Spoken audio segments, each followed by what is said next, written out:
نا جو مزارات ہوتے ہیں نا، مزارات ہر کسی کا مزار نہیں بنتا اور نہ بنانا چاہیے.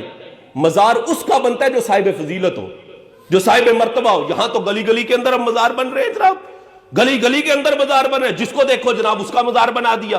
اس کو نماز کا نہیں تھا پتا، اس کا بھی مزار بنا دیا. میں خود ایک بندے کو ایسے کو جانتا ہوں کہ یقین کرے اس بندے کی حالت ایسی تھی کہ شکل سے وہ بندہ مسلمان بھی نہیں تھا لگتا.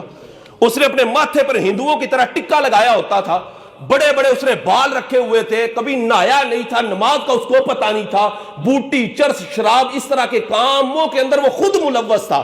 لیکن افسوس یہ ہے کہ اس کے چاہنے والوں نے، اس کے ماننے والوں نے اس کا بہت بڑا دربار بنا دیا، بہت بڑا دربار بنا. اور اس کے جنازے پر باقاعدہ ڈھول بجائے گئے تھے، باقاعدہ ڈھول بجائے گئے تھے. اب ایسے بندے کا مزار، اللہ اکبر، یہ ایسے لوگ تو اس قابل ہی نہیں ہے کہ ان کا دربار بنایا جائے، ان کا مزار بنایا جائے.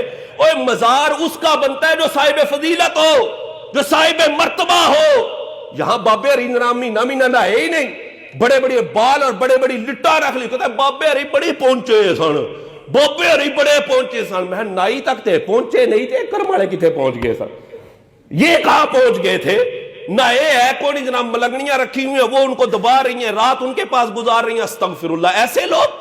ایسے لوگ اولیاء فرماتے ہیں کہ اگر کوئی بندہ تمہیں ہوا کے اندر اڑ کے بھی دکھا دے نا، ہوا کے اندر اڑ کے دکھا دے، لیکن وہ بندہ ایسا ہو کہ وہ شریعت پر عمل کرنے والا نہ ہو، فرمایا اس بندے کو اللہ کا ولی نہ مان لینا. ایویں نہ ٹر پیا کرو جناب بابے میلہ منان چلے ہیں جناب، فلاں کا یہ کرنے لگے، میلے لگنے لگے ہیں وہاں پر لوگ جناب، ڈھول کی تھاپ پر وہاں جو دھمالے ڈال رہے ہیں. استغفر اللہ. کیا حال ہو گیا یار. بھائی صاحب فضیلت کا جو ہے وہ مزار بنتا ہے. ایسا بندہ جو واقعی اللہ کا ولی ہو، جو شریعت پر عمل کرنے والا ہو، جو طریقت کے اصولوں کو جاننے والا ہو، وہ بندہ اس قابل ہے، وہ بندہ اس کا اہل ہے کہ اس کا دربار بنایا جائے، اس کا مزار بنایا جائے. اور جو بندہ شریعت کو چھوڑ کر کہتا ہے میں پہنچ گیا وہاں.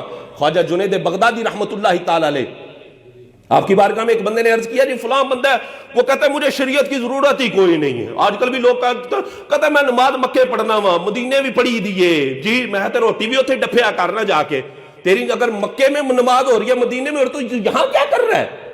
اور بھائی تو یہاں کیا کر رہا ہے؟ تو خواجہ جنید بغدادی رحمت اللہ تعالی علیہ، آپ کے پاس ایک شخص آیا، کہنے لگا فلاں بندہ کہتا ہے مجھے شریعت کی ضرورت ہی کوئی نہیں رہی، میں پہنچ چکا ہوں. تو خواجہ جنید بغدادی رحمت اللہ تعالی فرمانے لگے، فرمایا ٹھیک کہتا ہے وہ ٹھیک کہتا ہے، وہ پہنچ چکا ہے. پوچھا حضرت کہاں پہنچ چکا ہے؟ فرمایا جہنم میں.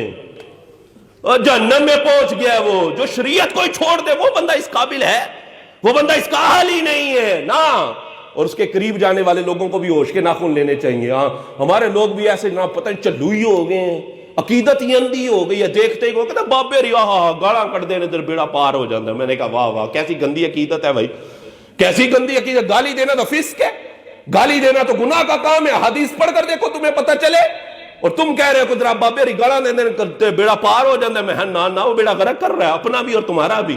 ایسے لوگوں کو چھوڑو نا، ایسے لوگوں کے قریب نہ جاؤ.